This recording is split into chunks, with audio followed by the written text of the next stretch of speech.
இங்கே கூடியிருக்கும் அனைத்து தமிழ் சொந்தங்களுக்கும் உங்கள் வாழ்த்துக்கள்.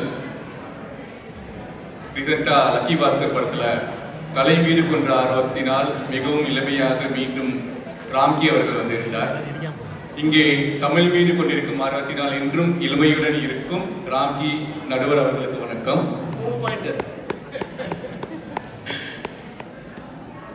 எனக்கு எல்லா பட்டிமன்றத்திலையும் பெரும்பாலும் கடைசி பேச போவேன். அதில் ஒன்னே ஒன்று அமையும், நான் எழுதிட்டு வர பாயிண்ட்ஸே பேச முடியலாமல் போயிடும். என்னன்னா எதிரணி எப்பவுமே எங்களுக்காக தான் பேசிட்டு போயிருப்பாங்க.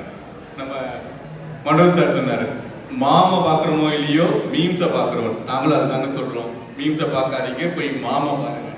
ரைட்டுங்களா? இங்கே விட்டுருவோம். நம்ம கடவுள் பாதி மிருகம் பாதி கலந்து செய்த கலவை தான் மனிதன். ரைட்டு? அந்த கடவுளும் மிருகமும் எப்பவும் 50-50 இருக்குதில்ல. சில பேர்ட்ட ஒன்று ஏறும், சில பேர்ட்ட ஒன்று இறங்கும். ஏறுதா இறங்குதாங்கிறத முடிவு பண்றது இப்ப என்ன ஆகி போச்சுன்னா இந்த சோசியல் மீடியா. அருமை பாதி கிடையாது, கொஞ்சம் ஜாஸ்தி எப்பவுமே இருக்காது. ஏதோ ஒன்று எக்ஸிட் ஆகும், டவுன் ஆகும். சரியா சொன்னீங்க நடுவர்களே. அதாவது தலைப்பை சரியா புரிஞ்சுக்கிட்டாங்களா எதிரடியே எனக்கு புரியல. எது வந்து அதிகமா பாதிக்க வைக்க போதுன்னு தான். இதுல வந்து நம்ம சோசியல் மீடியா அப்படிங்கிறத நம்ம யூஸ் பண்ணிக்கமே தவிர இன்டர்நெட்னும் இணையதளமும் யூஸ் பண்ணல. நாங்க கேன்வாவையோ www.iknowtamillearn.com நாங்கள் குறை சொல்லலை. அதெல்லாம் இணையதளங்கள். நாங்கள் இங்கே பேசிட்டு சோசியல் மீடியா, ஃபேஸ்புக்கு, ட்விட்டரு, இன்ஸ்டாகிராம்னு. இப்போ ஜனனி சொன்னாங்கல்ல, இங்கே பேச முடியாத பாயிண்ட்ஸ் போய் நான் ரீல்ஸ் போட்டுக்கிறேன்னு. ரீல்ஸ் பண்ணி போட்டுட்டு இருந்துருக்கலாம்ல, ஏன் இங்கே பேச வந்தீங்க? நேராக இருக்க சொந்தங்களோட தமிழ் சொந்தங்களை கைத்தட்டுக்கு ரீல்ஸ் இருக்க லைக்கோட மதிப்பு அதிகம். தெரிஞ்சதுனால இங்கே பேச வந்தீங்க. ரீல்ஸ் மட்டுமே போட்டு வீட்டிலே இருந்துருக்கலாம்ல.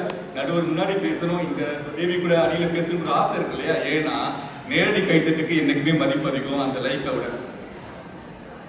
நம்ம பிள்ளையார் பக்கத்தில் உட்காந்துருக்கோம் அப்படின்னாரு. ஆனால் நாங்கள் அதோட பெருசாக நினச்சிக்கிறோம். அணித்தலைவருக்கு right side, as a right team right side உட்காந்துருக்கோம். எங்களுக்கு அதுக்கு தான் அன்பேசியோம்னு சந்தோஷமா எடுத்துட்டு நாங்கள் போய்கிட்டே இருக்கோம். தேவியோட ஹாஸ்பிட்டாலிட்டி பற்றி நடுவர்கள் சொன்னாங்க இல்லைங்களா? வீட்டில் கூப்பிட்டு உணவு பரிமாறின அந்த சந்தோஷம் தேவிக்கு அதிகமாக கிடைச்சிருக்கும். சாப்பிட்ட உப்பிட்டவரே உள்ளவர்களே நடுவருக்கும் கிடைச்சிருக்கும்.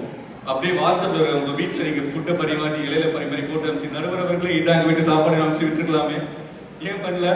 நேராக கூப்பிட்டு போடுற ஹாஸ்பிட்டாலிட்டிக்கு இருக்க மதிப்புங்கிறதே தனிங்க. இப்ப ஆனந்த சந்திரிகைன்னு ஒரு புத்தகத்தை ஆன்லைன் மீடியாவில் நடத்திட்டு இருக்காரு இல்லைங்களா? ஆனந்த சந்திரிகைன்னு ரீல்ஸ் போடல, ஆனந்த சந்திரிகைன்னு அவர் யூடியூப்ல வீடியோ லோட் பண்ணல.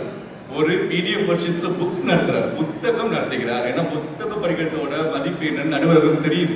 அந்த புத்தகமா பிரிண்ட் போட்டு மரத்தை வெட்டி பேப்பரை வேஸ்ட் பண்ண வேண்டாமே சொல்லி வாட்ஸ்அப்ல அனுப்பிட்டு இருக்காரு. ரீல்ஸ் போடல அவரு. 4வது பாயிண்ட் நல்ல பாயிண்ட். இப்போ முதல்ல யார் பாயிண்ட் மறந்து போச்சு, $5000 எப்படி சம்பாதிப்பதுன்னு கூகுள் தூக்கிட்டு வாங்கலாம். என் வீட்டு பக்கத்துல இருக்காருங்க, how to make quick money தேடி அதுல நம்மளுடைய இந்திய சொந்தங்களே தான் இப்படி வேகமா பணம் பண்ணலான்னு அதுக்கு ஒரு சஜஷன்ஸ் கொடுத்து அவங்களை இன்வெஸ்ட் பண்ண வச்சு அதுக்கு ஒரு ஆன்லைன் போர்ட்டல் அப்படியே அழகா அவங்களுடைய பணம் வந்து அடுத்த 3 நாளைக்கு கூட போகும். முதல் 10,000க்கு நீங்க வந்து ரிட்டர்ன்ஸ் இருக்க முடியாது. உங்க அமௌண்ட் இவ்வளவு இன்வெஸ்ட் பண்ணதுக்கு அப்புறம் தான் நீங்க எடுக்க முடியும் கதையை சொல்லி அந்த 10,000 வந்து 24,000 காமிச்சிட்டு அவர் $1,00,000 போட வச்சு அடுத்த நாள் $1,00,000 $10,000 காமிச்சிட்டு கடைசி அதுக்கு போயிட்டாங்க. இது உண்மையிலேயே மெக்கினியில் என்னுடைய நண்பருக்கு நடந்த கதை. How to make quick money நீங்க வீடியோ பார்க்கலாம் யூடியூப்ல. ஆனா அதை பார்த்து அதுக்குள்ள தப்பா விழுந்து இருக்கிற படத்தை தொலைச்சிட்டு போறவங்க தான் அதிகம். நிறைய பேர் ஆன்லைன் கேமிங்லயும் இந்த மாதிரி ஏமாத்து வந்து நிறைய பணத்தை தொலைச்சிருக்காங்க. வெளியே கூட சொல்ல முடியல அவங்களால. மீம்ஸ் மூலமா புகழ் அடைஞ்சாரு வடிவேலுன்னு உண்மைங்க. இன்னைக்கு போன மாசம் ஜி டிவிலையும் போட்டாங்க, விஜய் டிவிலையும் விஜயகாந்துக்குன்னு ஒரு வாரம் வச்சாங்க. சூப்பர் சிங்கர்ஸ்ல 2 டிவி போட்டி போட்டு அந்த விஜயகாந்த் ஒரே ஒரு வருஷம் செத்ததுக்கு அப்புறம் இன்னைக்கு புகழ் அந்த விஜயகாந்த் 2015 16 அத்தனை மீம்ஸ்லையும் அவருடைய புல் இமேஜை இறக்கி விட்டது இங்க இருக்க எல்லா பெரியவங்களுக்கும் தெரியும் நினைக்கிறேன். ஒரு அரசியல் கட்சி வடிவலுவே தான் பயன்படுத்தி விஜயகாந்த் கீழே இறக்கி விட்டாங்க. இது எதில் நடந்துச்சு? ஒரு நல்லவரை கெட்டவரை காமிருக்கு 6 மாசம் மீம்ஸ் சப்ளை பண்ண விட்டா போதும், ஒரு நல்லவர் கெட்டவர் ஆயிடுவாரு. இது பாலிடிக்ஸ்ல நடக்கிற பிரச்சனை. ஃபேக் நியூஸ் சர்க்குலேஷன் பத்தி பேசிட்டு இருந்தாங்க. அதுல அது கூட பரவாயில்லைங்க. நல்ல செய்தி கெட்ட செய்தி, கெட்ட செய்தி திருப்பி திருப்பி திருப்பி திருப்பி சர்க்குலேட் ஆகுது, நல்ல செய்தி பாஸ் ஆகிட்டு முடிஞ்சு போயிடுது. இதுல ஒரு 2 எக்ஸாம்பிள் சொல்லிடுறேன். ஏன்னா நான் லைவா பார்த்துறேன். எல்லாருக்குமே பழைய சிங்கர் டிபி ஸ்ரீனிவாஸ் தெரியும்னு நினைக்கிறேன் இல்லைங்களா? நம்ம முக்கால் ஜிமினி கணேசனுக்கு பாடியிருப்பாரு. இப்போ இருக்க புது சூப்பர் சிங்கர் ஸ்ரீனிவாசன் தெரியும். முதல் பாட்டு வந்து நம்மூர் படத்தில் வர சாங், அதாவது அவருக்கு. அப்புறம் மின்சார கண்ணா அந்த பாட்டி அவர் தான் பாடியிருப்பார். பிபி சீனிவாஸ் இறந்து போன அன்னைக்கு எனக்கு போட்டோ போட்டு ஒரு வீடு வருது, பிபி சீனிவாஸ் இறந்து விட்டாங்க. போட்டோ யாருடைய போட்டோ எடுத்து தெரியுங்களா? இந்த சீனிவாஸோட போட்டோ. அதெல்லாம் சர்க்குலேட் ஆன பிரச்சனை இல்லைங்க.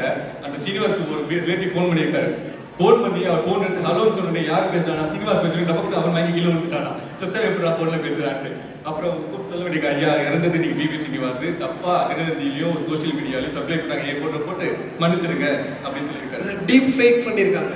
ஆமா, இன்னைக்கு பல அலுவலகத்தை வச்சு அதுக்கு பேர் வந்துருச்சு வெரிஃபை பண்றதுக்கு. அது எல்லாத்தையும் நம்ம கரெக்ட் பண்ணிட்டே இருக்க முடியாது இல்லைங்களா? இப்போ இந்த Facebook, Telegram, TikTok, Instagram, Snapchat, Twitter எல்லாம் இருக்கு. ஒருத்தர் இறந்து போயிடாருங்க, ஆழ்ந்த இரங்கல்கள் நம்ம எல்லாம் அடிப்போம். எல்லாத்துக்கும் ரொம்ப ஷார்ட் ஃபார்ம்ல அடிக்கிறாங்க. நம்ம ஜிஎம் குட் மார்னிங்க்கு, எல்ஓஎல் லாப் அவுட்ல ஒடுக்குங்கிற மாதிரி அதெல்லாம் நான் ஒத்துக்குவேங்க. ஆனா ரிப்புன்னு போடுறானுங்க பாருங்க, ரெஸ்ட் இன் பீஸா. செத்து போனவருக்கு ஆழ்ந்தர்கள் சொல்றதுக்கு கூட முழுசா டைப் பண்ண மனசு வராது. ரிப்பு யார் செத்து போன ஆன்மாவியை கிளிக்க போறீங்க ரிப் பண்றதுக்கு, அதையாவது ரெஸ்ட் இன் பீஸ் முழுசா தான் போடுங்களேப்பா. ஏன் இவ்வளவு உங்களுக்கு பிரச்சனை? ஒரு முக்கியமான 4, அதாவது நம்முடைய தலைமுறை மனித இனத்தையே உருவாக்குறதுல 4 விஷயங்கள் ஒன்று. முதல் நெருப்பு. முதல் நெருப்பு வந்ததுக்கு பிறகு மனித தலைமை ஒரு அடி மேல எடுத்து வச்சு. அடுத்தது சக்கரம், வெஹிக்கிள் டிரான்ஸ்போர்டேஷனுக்கு. அடுத்த 2வது ஏற்றம். 3வது மின்சாரம். மின்சாரம் இப்ப டெஸ்லா எல்லாத்தையும் பத்தி பேசினாங்க இல்லையா? 3வது முன்னேற்றம் மின்சாரம். இந்த 3 அடுத்தடுத்த தலைமுறை நம்மளுடைய மனித இனத்தின் அடுத்த தலைமுறைக்கு எடுத்துட்டு போறதுக்கான முன்னேற்றங்கள்ல சின்ன சின்ன விபத்துகள் நடக்கிறதுக்கான வாய்ப்பு இருந்துச்சு. அதாவது நெருப்பு விபத்து நடக்கும், மின்சாரத்தில் விபத்து நடக்கும், அல்ல வண்டியில் விபத்து நடக்கும். நம்ம வண்டியிலே போயிடும் போற விபத்து நடக்கிறதா கேட்டார். ஆனா அதான் சிறு விபத்துகள். ஆனா இந்த 4வது தொழில்நுட்பம் இருக்கு இல்லைங்களா? இத ஒவ்வொன்றையும் நம்ம பேரண்ட்ஸ் நமக்கு சொல்லி கொடுத்துருப்பாங்க. ஆனா உண்மையை சொல்லுங்க, இந்த தொழில்நுட்பத்தை மட்டும் அடுத்த ஜெனரேஷன் ப்ரீவியஸ் ஜெனரேஷன் சொல்லி கொடுத்துருக்கு. நடுவரையா சொன்னாங்க அவங்க அம்மாக்கு எப்படி வாட்ஸ்அப் யூஸ் பண்ண சொல்லி கொடுக்குறேன்னு. ஒரு பட்டிமன்றத்தில் ஈஸ்வர சொல்லி சாலமன் பாப்பியா அவர் பேரங்க அவருக்கு வாட்ஸ்அப் எப்படி சொல்லி கொடுக்கணும். அடுத்த தலைமுறை நமக்கு சொல்லி கொடுத்துட்டு இருக்கும் போது அவங்க என்ன பண்றாங்கன்னு நம்மளால பார்க்க முடியாது. அவங்க எல்லாத்தையும் பார்த்து நம்ம கம்மியா சொல்லி கொடுப்பாங்க. இதுதான் உண்மையில் நடக்க போகுது. சுவாமி மலையில முருகன் இவனுக்கு புத்தி சொன்ன மாதிரி. இப்போ இவ்வளவு விஞ்ஞான முன்னேற்றங்கள் வந்தது இல்லைங்களா? உலகத்துல மொத்தம் எல்லா நாடுகள்லையும் கிரைம் டிபார்ட்மெண்ட் ஒன்று இருக்கு இல்லைங்களா? ஆனா எந்த முன்னேற்றம் வந்ததுக்கு பிறகு இந்த எல்லா இதுலயும் ஒரு இதை ஆட் பண்ணாங்கன்னு சொல்லுங்க. சைபர் கிரைம் அப்படிங்கிற ஒரு டிபார்ட்மெண்ட் ஆட் பண்ணப்பட்டது இந்த தொழில்நுட்பம் வந்ததுக்கு அப்புறம் தான். மின்சாரம் கண்டுபிடிச்சுன்னு ஒரு கிரைமுக்கோ இல்லைன்னா இங்க ஒவ்வொரு இன்வென்ஷன் டிவி கண்டுபிடிச்சுன்னு ஒரு கிரைம் டிபார்ட்மெண்ட்டையோ ரேடியோ கண்டுபிடிச்ச டிபார்ட்மெண்ட் ஆட் பண்ணல. ஆனா கிரைமுக்குள்ளேயே ஒரு தனி டிபார்ட்மெண்ட் தேவைப்பட்டதுன்னா அந்த சைபர் கிரைம் தான். இது ஏன் வந்தது? ஏன்னா அந்த தீமைகள் பக்கம் புழுவதற்கான வாய்ப்புகள் அதிகம் இருப்பதால் அதற்கு ஒரு தனியோ டிபார்ட்மெண்ட்டை ஓபன் பண்ண வேண்டியாயிடுச்சு. தைப்பிறந்தால் வழிபறக்குங்கிற பொங்கலுக்கு நம்ம வந்திருக்கோங்க. அதுக்கு முதல் நாள் தீயவை அழிப்பதும் பழையன கழிதலும் அப்படின்னு போகி கொண்டாடுவோம். இதுல எதுவுமே வீட்டுக்குள்ள எல்லாமே கெட்டதுங்களா? வீட்டுக்குள்ள இருக்கிறது எல்லாமே பழசுங்களா? இல்ல, சில தீயவைகள் தேவையற்றவை துரத்தி விட்டு நல்லவற்றை வரவேற்பதுதான் பொங்கல்ங்க. அதுபோல் நிச்சயம் சமூக சோசியல் மீடியா அப்படின்னு சொல்ற இந்த இதுல பல தீமைகள் இருக்கு. அத்தனை தீமைகளையும் கட்டுப்படுத்துவதற்கான வழிகள் வந்துவிட்டால் அதை நாங்களே ஏற்றுக்கிறோம். அதுக்கான வழிமுறைகள் இல்லாமல் அந்த பக்கம் அதாவது தீமைகளுக்கான வாய்ப்பு அதிகம் இருப்பதால், மிருகம் பாதியா இல்லாமல் மிருகம் அதிகமாவதற்கான வாய்ப்புகள் அதிகம் இருப்பதால் அதை எதிர்க்கிறோம். அவ்வளவுதான், ஒன்றும் இல்லை. கடைசி ஒரே ஒரு வார்த்தையோட முடிச்சுக்கிற மணிகர்ஷா நடுவர் அவர்களே ஆல்ரெடி, அதாவது பெற்றோர்களும் ஆசிரியர்களும் விளக்குங்க. மாதா பிதா குரு தெய்வம், இப்பெல்லாம் மாதா பிதா கூகுள் தெய்வம்னாங்க. ஆனா கூகுள் நம்ம டீம்ல பொண்ணு சொன்னாங்க இல்லைங்களா, அதாவது கூகுள் கேட்டா எது வேணாலும் சொல்லிடும், அதுக்கு முன்னாடி என்ன வயசுன்னு தெரியாது அப்படின்னு. எல்லோருமே 700 திருக்குள் இந்த பொண்ணு படிச்சிருக்கா. போன வருஷம் திருக்குள் போட்டு 700 திருக்குள் சொன்ன பொண்ணு இந்த அஸ்ரிதா. எல்லாத்தையும் உட்காந்து யூடியூப்லயுமே படிச்சுட்டு இருந்தாங்க. இல்லை, அவங்க அம்மா அப்பா புக்ஸ்ல இருந்தா படிச்சுட்டு வந்தாங்க. சோசியல் மீடியாவை கம்மியா பயன்படுத்தி நம்ம புத்தகத்தின் மீது ஈடுபாடு வந்துச்சுன்னா இவ்வளோ போய் 700 திருக்குள் படிச்சுட்டு போயிடலாம் இல்லைங்களா? அந்த பெற்றோரும் ஆசிரியரும் விளக்கு போன்றவர்கள். ஆக்சுவலா விளக்கு எரியலுக்கு என்ன வேணும் நமக்கு? எண்ணெய் திரி தீ. எண்ணெய் திருத்தி இருந்தா விளக்கு எரியும் இல்லைங்களா? இப்ப நான் வேகமா சொல்லும்போது உங்களுக்கு புரியும். எண்ணெய் திருத்தி உங்களை திருத்துவதற்கு விளக்கு வேணும். அந்த விளக்கு தான் ஆசிரியரும் பெற்றோரும். இந்த எண்ணெய் திருத்தி இல்லாம டப்பா இருக்குங்க, டப்பா சோசியல் மீடியா லேப்டாப்பும் போகணும். டப்பால இருந்து தப்பான தகவல் தான் வரும். அதாவது தப்பான தகவல் தான் அதிகமா வரும். எப்பவும் ஒரு சொல்ல அதிகமா வரும். அதை விட பெற்றோர் ஆசிரியரும் விளக்காய் உங்களை திருத்துவதற்கு, எண்ணெய் திருத்துவதற்கு அவர்களை பயன்படுத்திக் கொண்டு நம் வாழ்வியை செழுமையாக்க வேண்டும் என்று கூறி அனைவருக்கும் மீண்டும் பொங்கல் வாழ்த்துக்கள் கூறி வாய்ப்பிற்கு நன்றி வைத்திருக்க அகஸ்தியர் கலைமன்றத்திற்கும் மீண்டும் ஒரு நன்றியை தெரிவித்துக் கொள்கிறேன். மிக அருமை.